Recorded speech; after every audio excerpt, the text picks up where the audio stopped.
एकदम गरीब घराबातलं त्यांना मी एकच आवाज काढायला इथं बोलवतो स्टेजवर. 800 वर ये वर. तो एकटा झाला कॅमेरा धरून उभा आहे. आणि त्यानं तात्याला जवळजवळ 1 वर्ष त्रास दिलता. किती?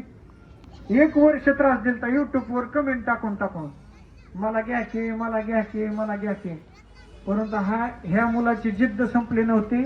तात्यानं त्याला आज तो 1 वर्ष झालं तात्याच्या घरी त्याच्या सोबत. तुम्ही त्याच्या प्रत्येक व्हिडिओत बघा. हॅलो. तो कायम तात्याच्या सोबत आहे आणि तात्यापाशी राहून राहून तो आज एक कलाकार झाला. आवाज शिकायला लागलाय. त्याचा एक आवाज हॅलो जो काढतो तो तुम्हाला ऐकून. नमस्कार, माझं नाव अक्षय शेवणे. सर्वात आधी मी पांडुरंग सरांचा लय मोठा शिष्य आहे. त्यांना आधी मी लय त्रास देत होतो व्हॉट्सअपवरती मेसेज करायचो. त्यानंतर आप्पाला त्रास देत होतो. कधी कधी माझं फोन उचलत नव्हतं. ते फोन लावले की बंद करून ठेवायचं. आईला मला वाटलं आपल्या पण चुकी झाली काय की बाबा सारखं सारखं फोन लावतोय त्यांना. पुन्हा फोन लावला त्यांना. पुन्हा एक एपिसोडला बोलवलं. पांडू झाला पोतराज. त्या एपिसोडला आलो. त्यांनी सरांनी मला ठीक संध्याकाळी 10 वाजता मी जेवण करत होतो. अचानक त्यांचा मला फोन आला, अक्षय उद्या शूटिंग आहे, 9च्या आधी हजर राहा. मायला रात्री झोपलोच नाही. पहाटे 5 वाजेपर्यंत जागाच. कधी कपडे घालतोय ही, कधी शूटिंगला जातोय.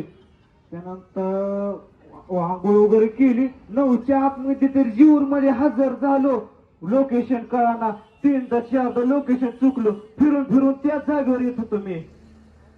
पुन्हा सरांना फोन लावला. आलोय मी तर म्हणलं शूटिंगला आलोय.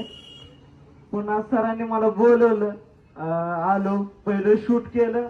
सरांना त्यात मध्ये ऍक्टिंग चांगली वाटली. कशी तरी ऍक्टिंग केली. आपल्याला कधी कॅमेऱ्याचा अनुभव नव्हता. मी घरीच मोबाईल वरती रील्स बनवायचो. पण माझं पण कुठेतरी होतं की मला कुठेतरी दिसायचंय. म्हणून आज मी पांडुरंग सरांकडे काम करतो. तेच माझे गुरु, मी त्यांचा शिष्य. चुकलं तरी मला समजून सांगतात. आज मी त्यांच्या समोर राहतोय, भारी वाटतंय. आज मी त्यांचा शिष्य आहे. तर त्यांनी शिकवलेले जे जे गुण माझ्याकडे आहेत मी सर्वांना सांगतो. मी पांडू सरांची साथ कधी सोडणार नाही. जेवढे लोक गेले त्यांना सोडून आज त्यांचा हा कट्टर शिष्य त्याला कायमस्वरूपी साथ देणार आणि कायमस्वरूपी राहणार, हा माझा शब्द आहे. बघा आज एक आवाज काढू दाखवतो निळूभाऊचा, जी की त्यांनी मला कला शिकवलेली.